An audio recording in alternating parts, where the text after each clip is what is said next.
सवाल ये कहता है कि रमन जो है केले को 20% लाभ पर बेचता है। ठीक है, यदि उसने 20% कम मूल्य पर खरीदा होता और 10 रुपया कम मूल्य पर बेचा होता तो लाभ 25% होता। क्रय मूल्य ज्ञात करे। सवाल एक बार अपने मन से पढ़ लो। अब देखो बनाते हैं भाई। मान लेते हैं क्रय मूल्य 100 है, यही हमें निकालना है भाई। 100 तो अभी मान लेते हैं टेम्प्रोरी है ना। 100 रुपया में खरीदा और 20% लाभ पर बेचता है, यानी कि 120 में बेच देता है। ठीक है, तो कायदे से अगर इसका तुम रेशियो ऐसे निकालोगे तो 5/6 आता है, यानी कि 5 सीपी हो जाएगा और 6 में बेचे, यानी कि 5 में खरीदता है और 6 में बेचता है। ठीक है ना। दूसरी बार बोलता है तो उसने 20% कम मूल्य पर खरीदा होता है, यानी कि 80 में खरीदा होता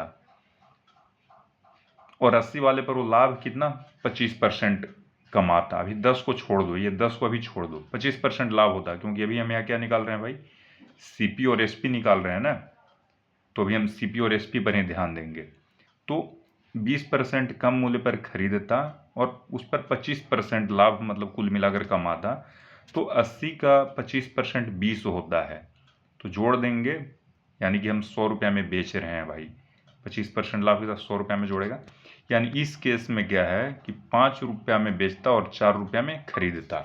अब देखो तो पहले केस में क्या है कि 5 में खरीदता है, 6 में बेचता है। दूसरे केस में है कि 4 में खरीदता है और 5 में बेचता है, और क्रय मूल्य तो सेम ही ना। तो ऐसा 10 केस अभी और बना सकता है, लेकिन हमें उतना पे ध्यान नहीं देना है। अब देखो तो बोलता है दोनों के बीच का अंतर 10 रुपया है, यानी कि पहला बार 6 में बेचा और दूसरा बार 5 में बेचा। तो यही 6 और 5 का जो अंतर है ना, वो 10 रुपया है। लेकिन हमारा अंतर तो यार कितना, 6 और 5 का अंतर एक ही आ रहा है ना। तो एक ही अंतर, इसको अंतर को हमें 10 बनाना है। तो एक में 10 से इधर भी गुना कर दिया, इधर भी गुना कर दिया। अब देखो तो नीचे 10 छक्का 60 और 10 पचे 50, 10 का अंतर आ गया ना। तो जब अंतर 10 का है तो हमारा क्रय मूल्य शुरू में कितना हो गया था, क्रय मूल्य तो हमारा यही वाला था ना, ऊपर वाला ये था ना, 5 वाला ही क्रय मूल्य था ना। तो देखो तो 10 पचा 50, तो यही 50 हमारा आंसर है भाई। आंसर क्या है 50। ठीक है, अब ये 50/60 किस लिए लिखा हुआ है, वही अंतर दिखाने के लिए।